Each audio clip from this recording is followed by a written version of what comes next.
bu'uura darbii darboo abbootii qulqullootatiin, bu'uura sirna abbootiitiin daa'imman hin beekne jedhanii, daa'imman hin amanne jedhanii carraa yookiin cuuphaa kanarraa dhorkuu jechuun lubbuu namaa irratti yakka raawwachuudha.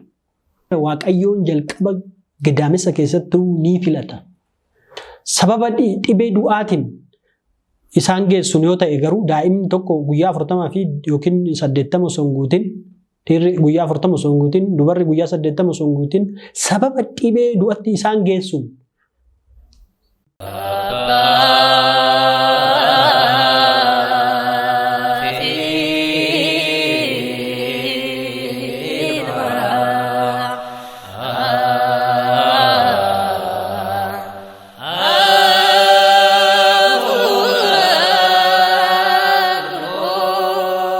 maqaa Abbaa, kan Ilmaa, kan Hafuura Qulqulluu, Waaqayyo tokko.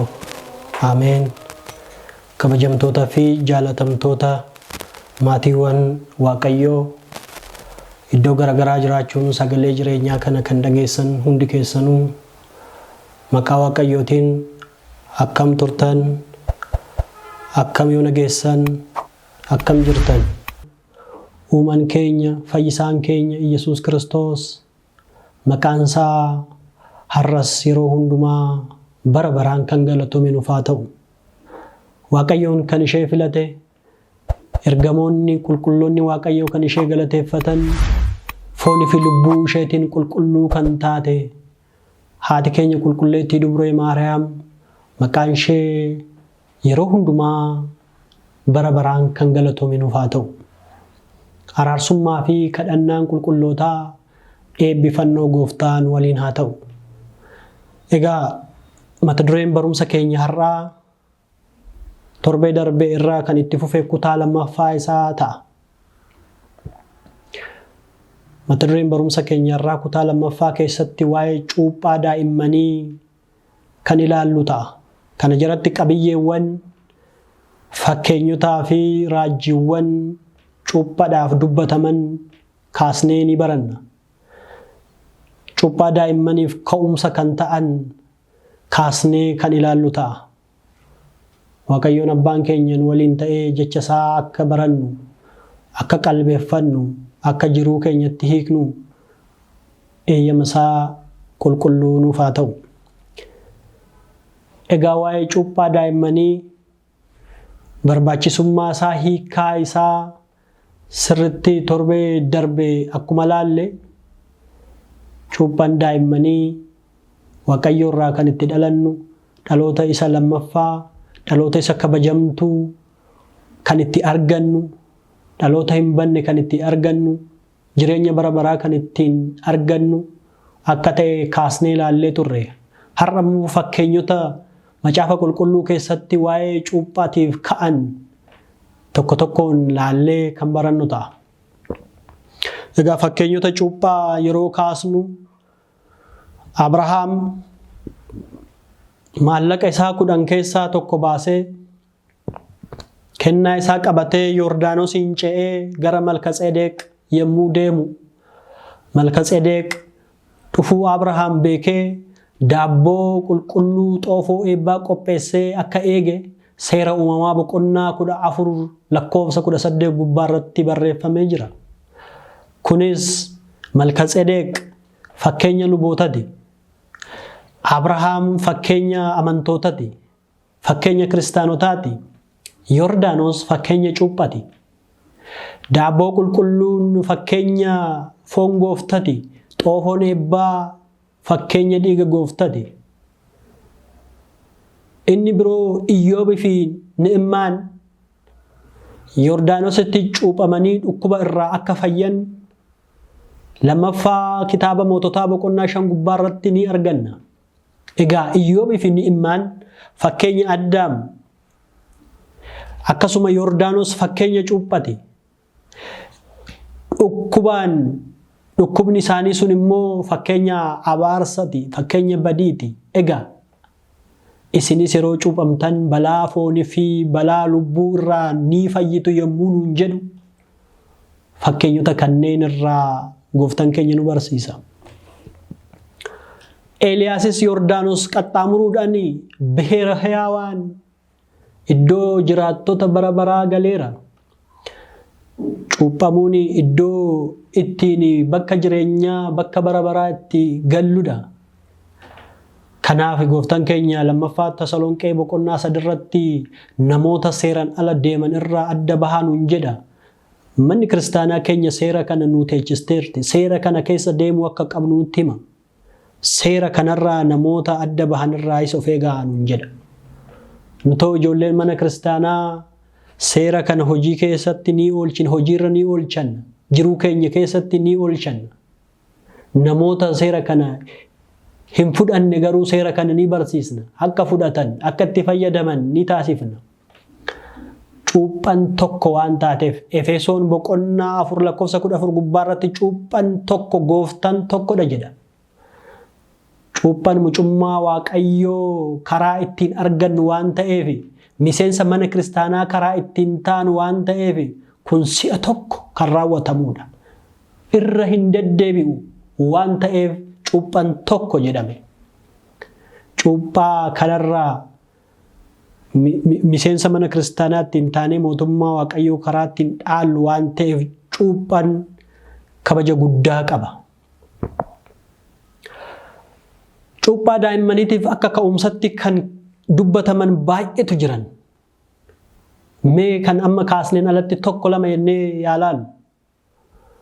Manni kiristaanaa keenya daa'imman kan cuubdu bu'uura kitaaba qulqulluutiin, bu'uura darbii darboo abbootii qulqullootatiin, bu'uura sirna abbootiitiin, akkasumaan lafaa kaatee barmaatilee miti, aadaa miti, sirna amantiiti. Balbala amantaa keenya ittiin ibsinu.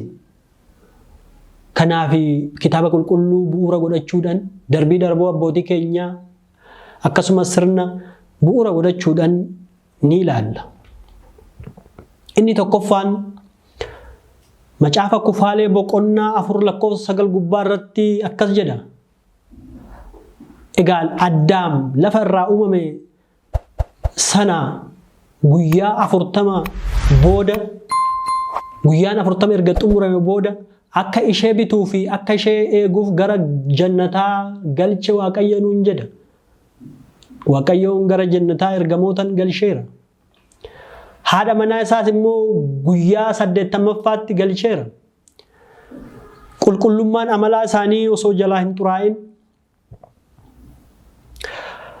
hafuura qulqulluurraa ijoollummaa kennaa fudhatanii ergamoota marfamanii guyyaa 40 fi guyyaa 80tti gannata akkuma seenan, akkuma galan har'as dhiirri dhalatee guyyaa 40tti, dubarri dhalatee guyyaa 80tti sababa cuuphatiin Waaqayyo irraa dhalatanii mootummaa samii gannata akka dhaalan taasifti. Manni kiristaanaa keenya sirna kana ni kabajji, ni adeemsifti. Akkuma ergamoonni Addaam uumamee gaafa guyyaa 40ffaa qulqullummaa amalummaan isaa osoo hin xuraa'in hafuura qulqulluurraa dhalatee gara gannataatti akkuma galchan har'as nutis kana fakkeenya godhachuudhaan akka ergamootatti warri keenya, maatiin keenya akka gannataatti, mana kiristaanaa akka Addaamitti ijoolleen dhiiraa guyyaa 40tti, akka Hewaanitti ijoolleen dubaraa guyyaa 80tti gara mana kiristaanaa deemuun fakkeeffamu. Kanaaf dhaloonni Addaam kun dhaloota lafarraayi. Hewaan cinaacha Addaam irraayi kan dhalatte. Egaa hamma daa'imummaatiin uumamuu baatanis Addaam ga'eessa waggaa 30 ta'ee Hewaan dubara waggaa 15 ta'anii kan dhalatan. Guyyaa itti uumaman kun, guyyaan kun kan hin mul'anne irraa gara mul'achuutti guyyaa itti dhufanidha. Guyyaa itti namummaan isaanii itti beekame, itti mirkanaa'edha. Guyyaa dhalootatti lakkaawama. Guyyaan kun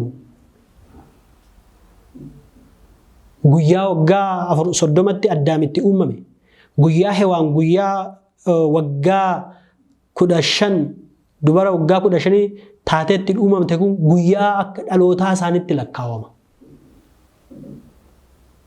Egaa erga uumamanii booda guyyaa 40 booda ture Addaam gara gannataa gale Hewaan gara guyyaa 80 ti gara jannataa galte kun ka'umsa daa'immanis har'as daa'imman gadaamessa keessatti kan hin mul'anne kan turan haadha isaanii keessatti kan hin mul'anne kan turan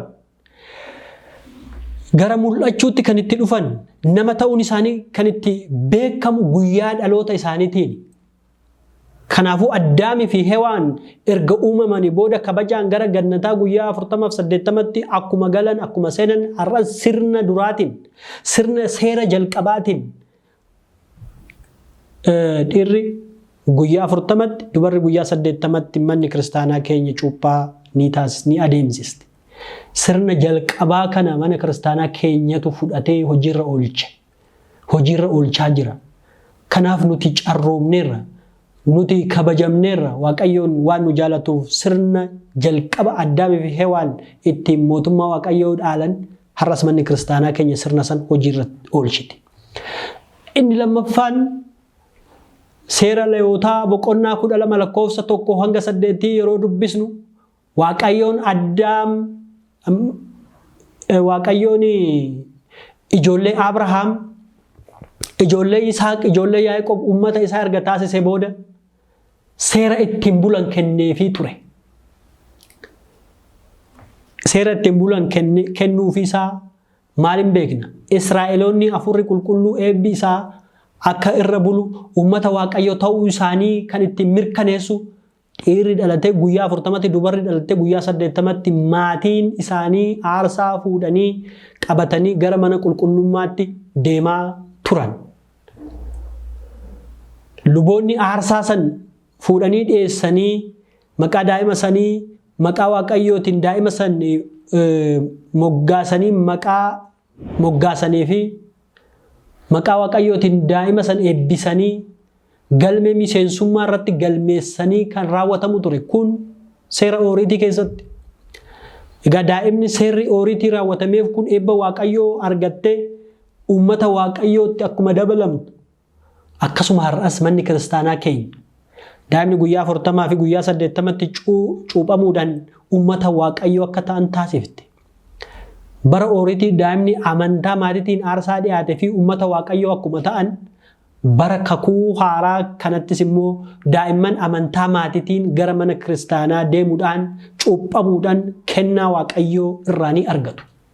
Kanaanis daa'imman aarsaa kakuu haaraa kan ta'e foonii fi dhiiga gooftaa keenya Yesuus Kiristoos fudhachuudhaan Israa'eloota lubbuu miseensa qaama mana kiristaanaa ta'u. Inni sadaffaan seera uumamaa boqonnaa 17 lakkoofsa 1 hanga 5 gubbaarratti kan barreeffamedha. Mallattoo waadaati cuuphan. Bara kakuu duraa Abrahaam Waaqayyootti amanee firoottan isaa irraa gargar bahee Waaqa duuka erga bu'ee booddee Waaqayyoo mallattoo waadaa kenneefii ture. Kenneefii jira. Mallattoo waadaa kunis Waaqayyoo fi Abrahaam sanyii isaa gidduutti mallattoo bara baraa waan ta'eef dhiirri dhalatee guyyaa 8ffaatti akka dhagna qabamu ajajee ture. Egaa namoonni gurguddoonis kan hin kittaanamne kan dhagna hin qabamne erga guddatanii boodas akka kittaanamaa turan abbootiin keenya nu barsiisu. Kitaabni nu barsiisa. Abrahaam waggaa 99tti kittaaname. Abbaan keenya Abrahaam waggaa 99tti akka kittaaname. Yaaqoob waggaa 13tti kittaaname. Yisaaq dhalatee guyyaa 8ffaatti kittaaname ture.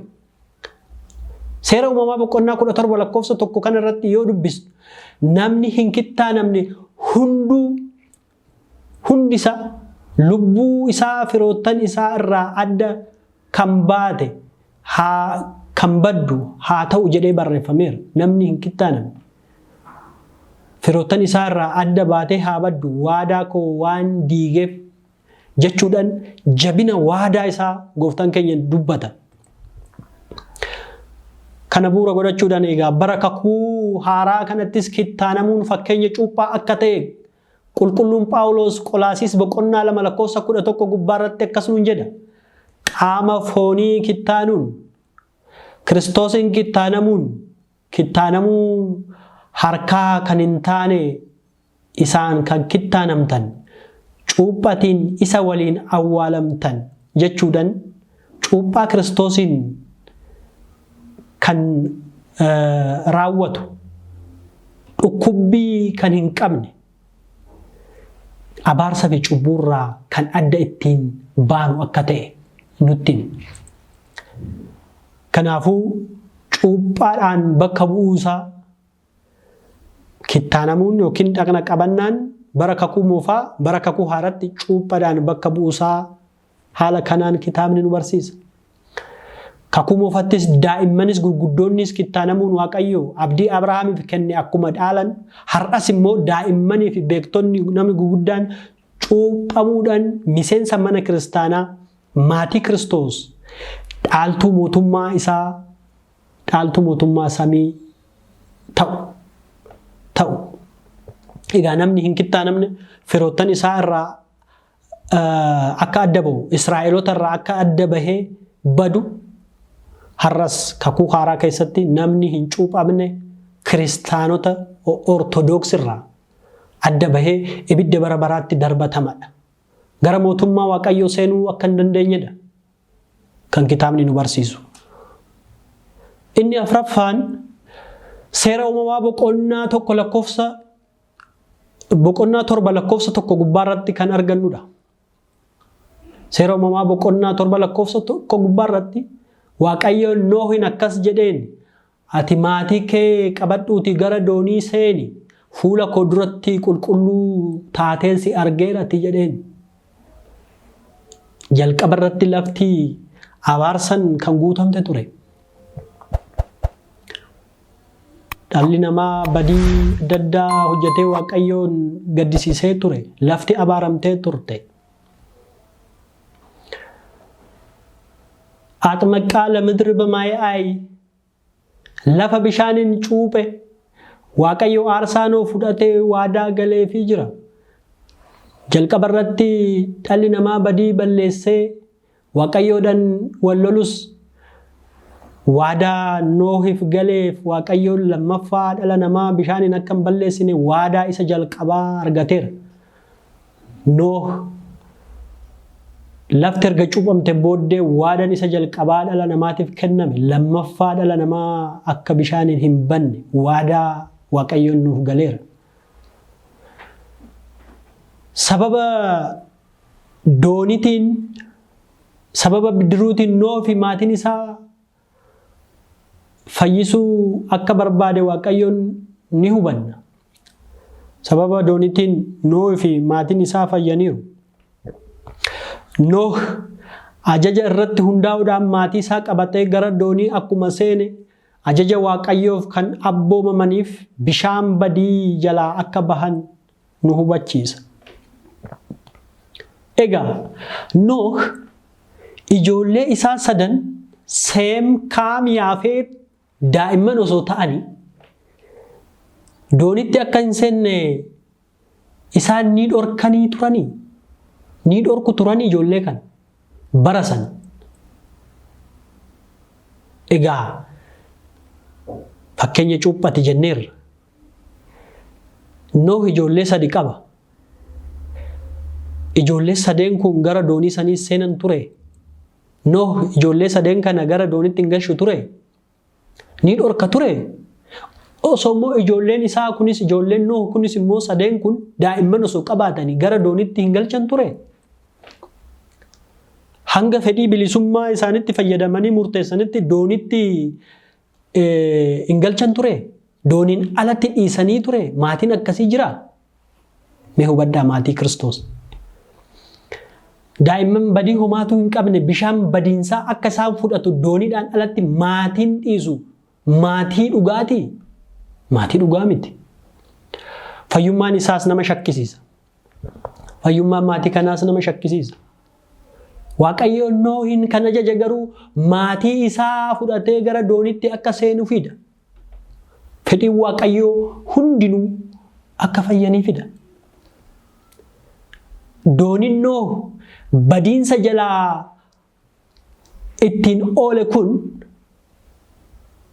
dooniin Nooh badiinsa jalaattiin oole kun fakkeenya cuuphaa akka ta'e qulqulluun Phexros tokkoffaa Phexros gubbaarratti boqonnaa 3:20 gubbaarratti nu barsiisa.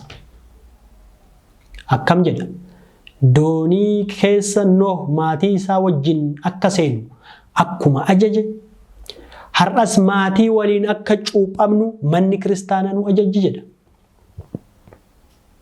Egaa daa'imman cuuphaa dhorkuu jechuun doonii irraa yookiin doonii keessaa gara galaanatti akka darbuuti. Kun immoo waaqayyoodhaan nama adabsiisa. Waaqayyoon nutti dheekkama. Gooftaan Yohaannis boqonnaa 3:8 gubbaarratti jalqabas akkuma kaasni namni bishaanii fi hafuura qulqulluu irraa yoo dhalate malee mootummaa waaqayyoon seenu kan jedhame. Galmi fayyinaa mootummaa waaqayyoo dhaalu waan ta'eef egaa mootummaa waaqayyoo kan namoota gurguddoo qofa miti. Kan daa'immaniis kan hundaati.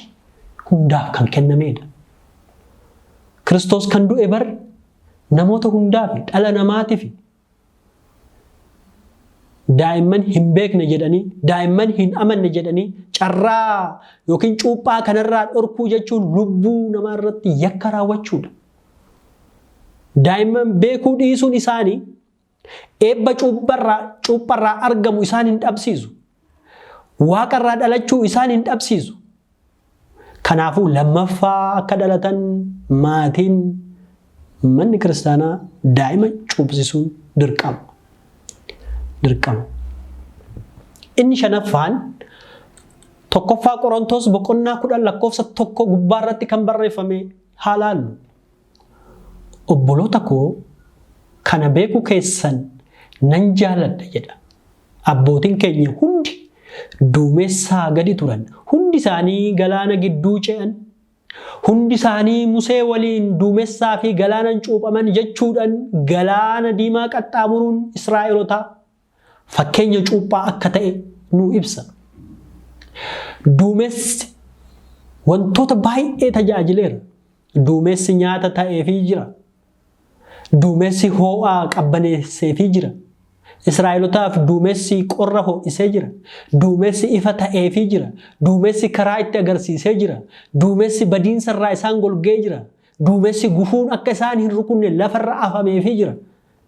Duumessi kun isaan cuupheeroo nu jedhu kana jechuusaati. Isaan foo'ee jira Israa'eloota.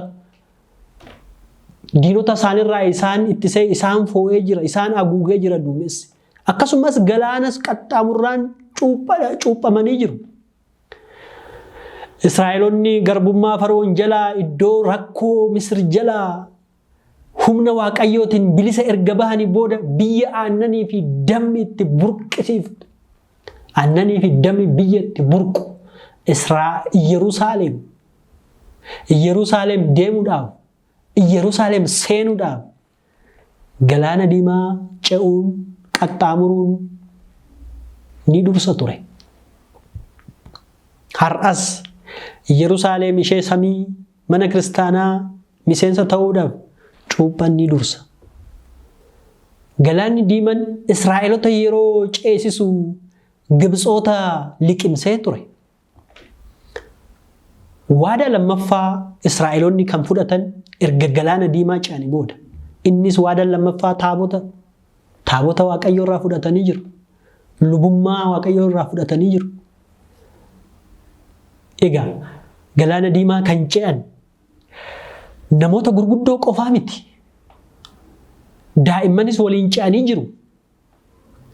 Galaana diimaa dinqiidhaan akka ce'an diinonni isaanii immoo akka liqimfaman hojii dinqii fi humna waaqayyoo kan kasoominaa fi dubbii Museetiin kan ilaalan kan dhagaan namoota gurguddoos ta'an booda garuu daa'imman gargaarsa maatii isaaniitiin erga ce'anii booda erga of baranii booda waaqayyoon adabbii sagalaniin kurnaffaa du'a hangafaatiin 11ffaa galaana qaxxaamuruudhaan diinni isaanii akka dhume galaana liqimfamuudhaan galaana qaxxaamuruuf yoo jedhan diinni isaanii galaana keessatti liqimfamuudhaan akka diina isaanii waaqayyoon fixe galaana hiree Israa'eloota akka dabarse duumessaan golboobsee duumessaan isaan foo'ee akka isaan ceesise Waaqayyoon akka isaan gargaare daa'imman sun itti himamee amananii fudhatanii jiru.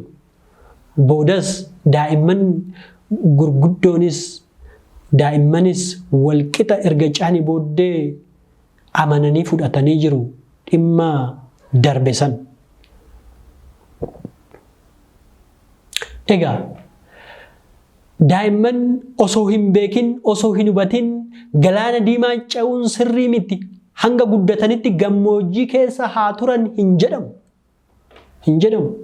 Yookiin daa'imummaatti osoo hin beekinin osoo hin hubatinin ce'e kanaaf sirrii miti amma amaneera amma hubadheera galaana ce'uun qaba yoo jedhames kunis sirrii miti ce'umsi si'a tokko waan ta'eef.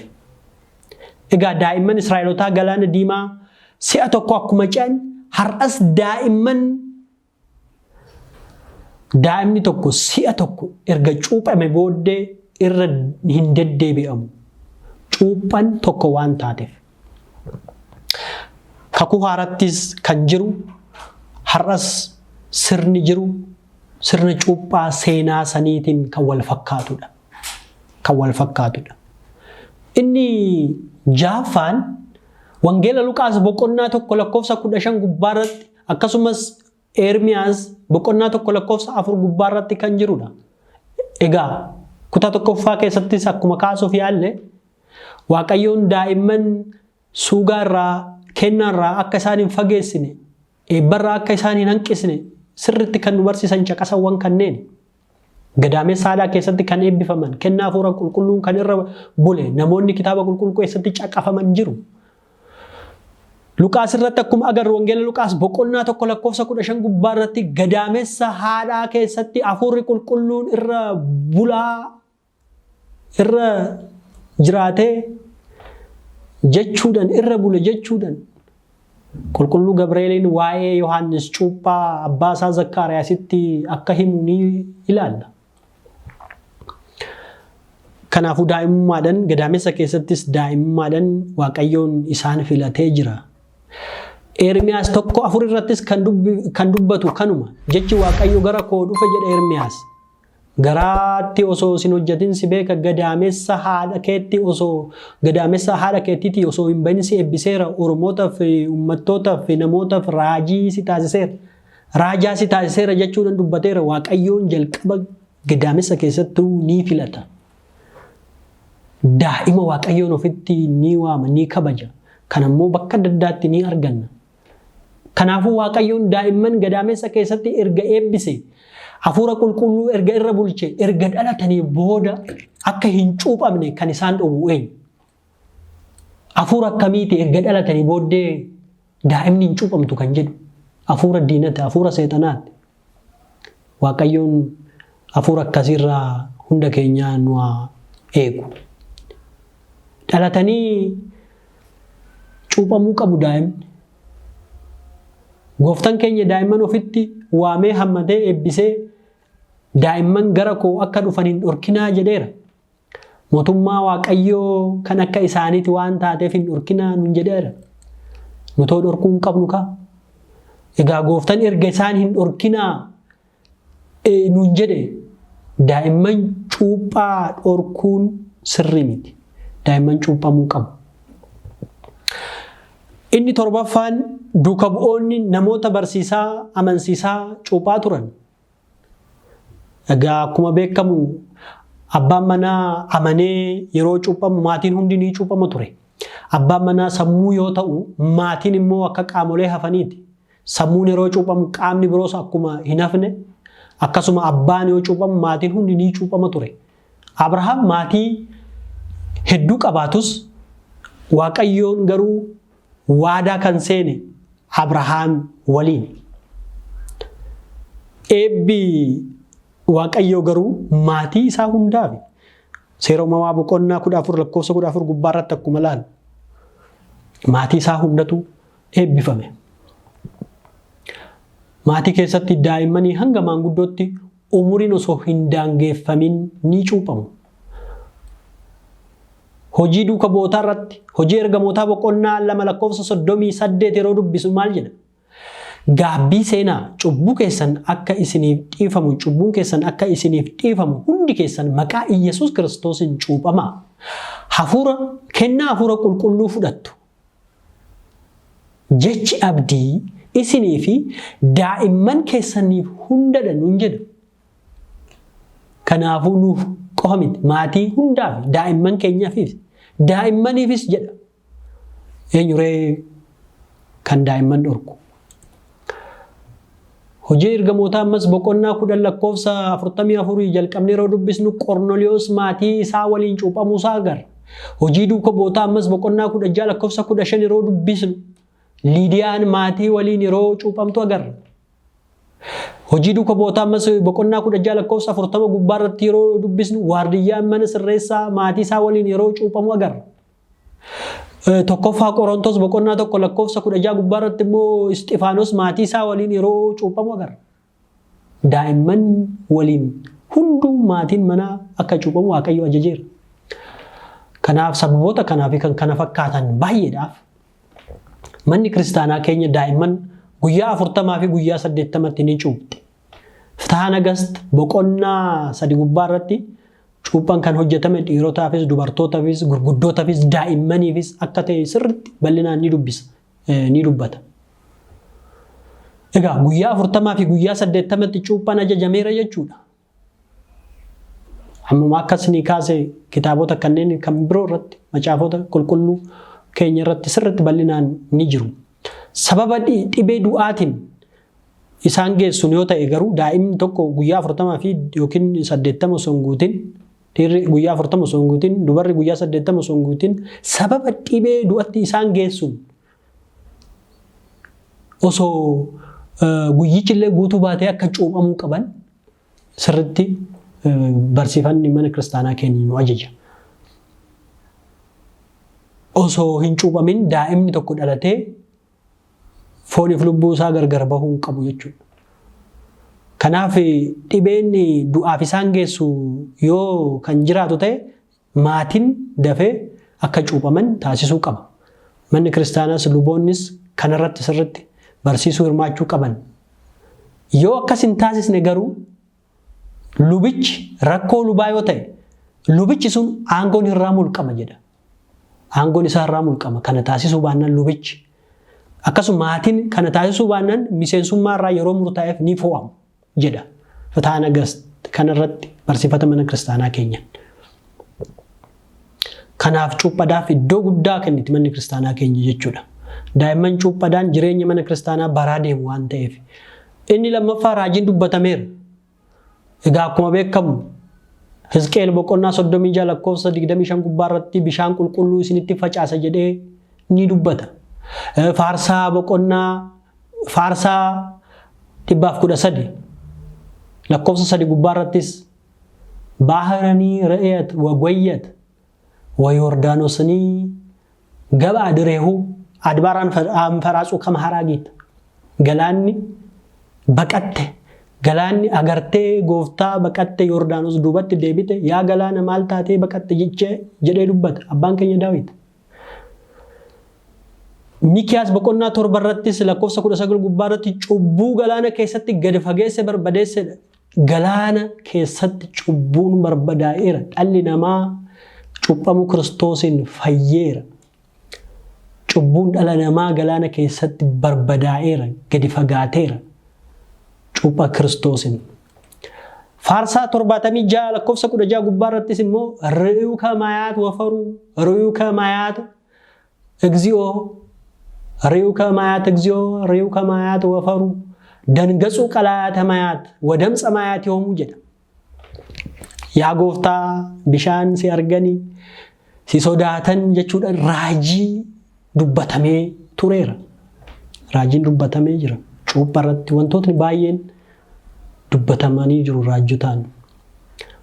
Qolaasiis boqonnaa 2 lakkoofsa 14 gubbaa irrattis maal jedha? Wasaxaxa matsaafa daahoomu la'addaamu la'heewaan jedha. Kanumarraa fudhachuudhaan Addaamiif Hewaan xalayaa du'aan isaanii tarsa'eefii jira kan jedhu kana galata maaramii guyyaa wiixataa irrattis ni arganna. Egaa xalayaa du'aa laga Yordaanositti awwaalameera. Cuuphamuu gooftatiin xalayaan du'aa nu barbadaa'eera. Gooftaan keenya Yesuus Kiristoos cuuphamuu isaatiin eebbisee nuuf kenneera. Xalayaan du'aa Si'ool keessa ture immoo du'a isaatiin nuuf barbadaa'ee jira. Walumaa galatti cuuphan fakkeenyota adda addaatiin dubbatamee jira. Akkasumas raajiiwwan adda addaa cuuphaa irratti dubbatamanii jiru.